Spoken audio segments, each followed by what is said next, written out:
So my new favorite movie, like most of America or the world, is Wicked right now. Now, when I saw it for the first time, there was a line that stood out to me immediately, and I think it relates to money. So today, we're going to talk about that, and we're going to talk about how you can overcome 3 villains of personal finance. And before we start, make sure to subscribe to this channel, like this video, and share this with a friend. Okay, so like I mentioned, the line from Wicked, when Madame Marble says, "Not everyone has the same villain." It got me thinking.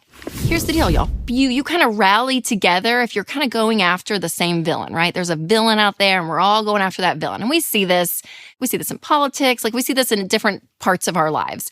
But when we think about money, I never like to make the villain a person necessarily, right? Yes, are there scammers out there? Are there people that are villains in that world? Sure.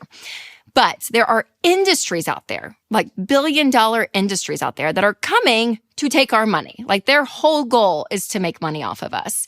And so I was thinking, what if we all rallied around and we're like, we're going after a villain. That industry, that villain out there, if we can all rally around that, that is when we get on the same page and we actually start talking about, hey, how do we ask questions better when it comes to our money? Hey, should I be a little skeptical here or there? But when you start thinking about an industry-wide villain, I don't know, I thought it was kind of fun. So I want to talk about the 3 villains that I really do believe we should avoid when it comes to the world of financial industries. Number 1, the credit card industry. Yeah, I'm calling them a villain. I am. It's no secret that I'm against living with debt in general, but there are 2 ways specifically, 2 reasons why I think the credit card industry is a villain. Number 1, they will give a credit card to anyone. They really don't vet you. They don't really consider your ability to manage debt. They're not looking out for your long-term good.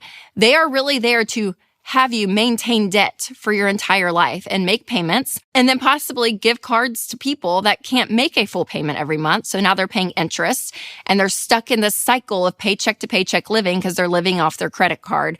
And what ends up happening is that those people end up very stressed, very overwhelmed, and trying really hard to get out of it. But it's very, very difficult because, again, the credit card companies find a way to feed a system to you over and over again that eventually causes suffering. I mean, it really does. And so I don't like the idea that they just give it to anyone because they're not looking out for our best interests.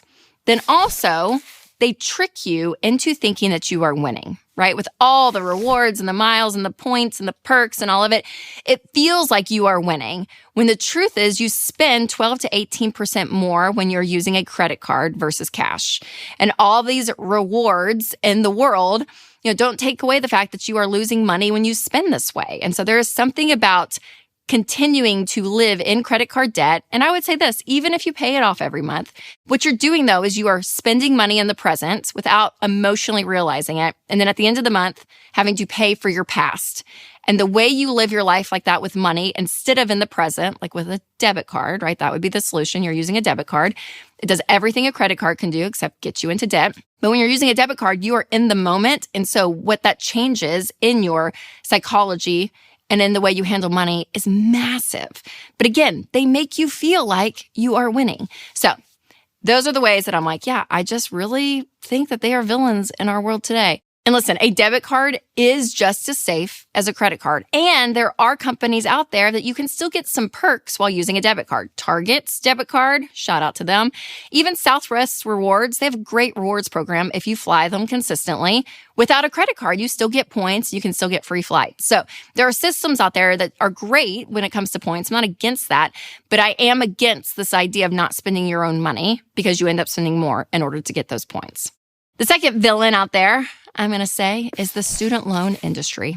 I think that there are some sweet 18-year-olds out there that have signed the dotted line and taken out debt, not realizing emotionally what they are doing. And the student loan industry, they go and they manipulate, I really do believe that, into believing that your life is going to be so much better. And they hand over tens of thousands, if not hundreds of thousands of dollars to 18-year-olds to make decisions. And that amount of debt is going to follow them in the future. So these 2 main myths that people are taught is, number 1, if you don't go to college, you will not win professionally. That's what is kind of told out there. I think that we're now at a point where we're thinking differently about college. And again, I'm not against higher education at all. I went to college. I'm saving up for my kids to go to college.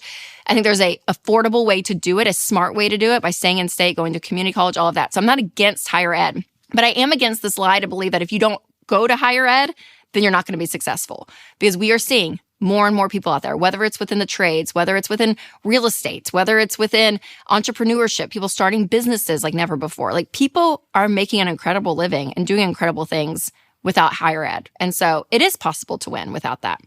The second myth is that they say student loans are an investment in your future. And the best way to think beyond 22 is to start your future path in college, even if that means taking on a ton of debt. And again, you are 18 when you are doing most of this decision making. You are. And this idea that if you get this degree, again, this is an investment that's going to take you into the future, is just not as true anymore as it used to be. Yes, it is great to have higher education. Don't hear me say that it's not. But this idea that it is like slotted, that it's all going to work out and it's all going to be okay, is just not the fact. And again, we are seeing this more and more. Students are graduating, they're getting into the job market and being like, oh my gosh, I'm getting paid what starting out? And this is the debt that I took on to get this degree, and it's not ROIing, right? There's no digging into these subjects for some of these students, and then they're stuck with tens of thousands, hundreds of thousands of dollars of student loan debt. So I don't like the student loan industry. And there was a whole thing about canceling student loan debt, right? If people were thinking it was that terrible, then why are we still supporting an industry that is continuing to put the future generations deeper into debt? So there is a solution. Again, being smart about college education, go to a community college, right? Go to an in-state school. There are still scholarships and grants out there. Take a gap year and work and save up some money and pay your way through. Like, there are ways to do this that don't entail going to an expensive out-of-state private college, right, and getting a degree in English, and that being your life, trying to pay off that debt going forward. So you can make different decisions. And our documentary, Borrowed Future, is incredible because we talk about practical alternatives, and this really lays out the problem that the student loan industry, we believe, is impacting our culture. So I'll put that link of that documentary in the description, so make sure to check that out. All right, before I share our third and final financial villain, I do want to tell you about one of our sponsors, Delete Me. So for 115 million of us, data breaches mean that our info is just out there for anyone to find. And this is like our names, addresses, phone numbers, banks, so much more. And that is why I love and use Delete Me, because they find and remove your information from hundreds of data broker websites that buy, sell, and trade your personal data. So take control of your online privacy with Delete Me. Individual Delete Me plans start as low as $9 a month. So sign up today at joindeleteme.com/Rachel for 20% off, or click the link in the description. All right, the third and final villain, I'm going to say, is the car industry. Now, the car industry villain is primarily emotional, because we do have to have cars and transportation, right, in our world today. So I'm not against cars. But there are two ways that they really do manipulate our emotions. Number one is out of fear and necessity. So they really do prey on this desire to be safe, wanting reliable transportation, all of that. And that is all good. Like, yes, we all want safe cars. But that doesn't mean that the only safe car is a brand new car. So there are reliable, safe cars that can exist, I'm going to say, in any budget. If you have $5,000, which is a lot of money, I understand that. But if you save up that, from that point on, you can find some great cars. They're not going to last you forever. I'm not saying that to go buy a $5,000 car. It may last you 18 months, but you continue to save on the side, sell that, put that money together, step up in car, right? But this idea that you have to have a brand new car because that's the only safe car out there is just not true. Number two is ego. They really do prey on our egos when it comes to cars. There's this level of convincing us that we need a nice car for this level of status or belonging. And it's just like, oh yeah, I feel great because I'm driving a nice car and it says something about me. And that is where we've gotten to this point that it's like, oh, I can't drive like an old car or like a not great car because I won't look successful, or whatever the lie is. Our ego plays into this so much.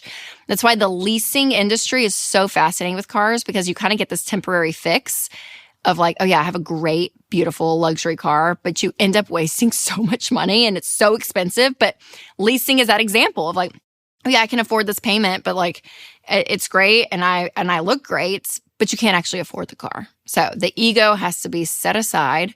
And the solution is to save up and pay for your cars in cash. And again, $5,000, that car can get you places. It really can. And then there's even families out there, which sounds extreme to some people, and they're like, oh my gosh, that's so inconvenient, which it is. But some people are a one-car family.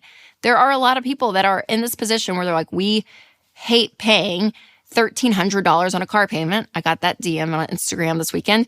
$1,300 a month going to a car payment. And it's like, it's exhausting. It's absolutely exhausting. So some people even go down to a one-car family, which is wild. Now, if you need some ideas on where and how to start shopping for affordable cars to purchase with cash, make sure to check out my episode, 10 Great Cars Under $10,000. So make sure to check it out there. Or if you are listening on podcast, I will leave that link below.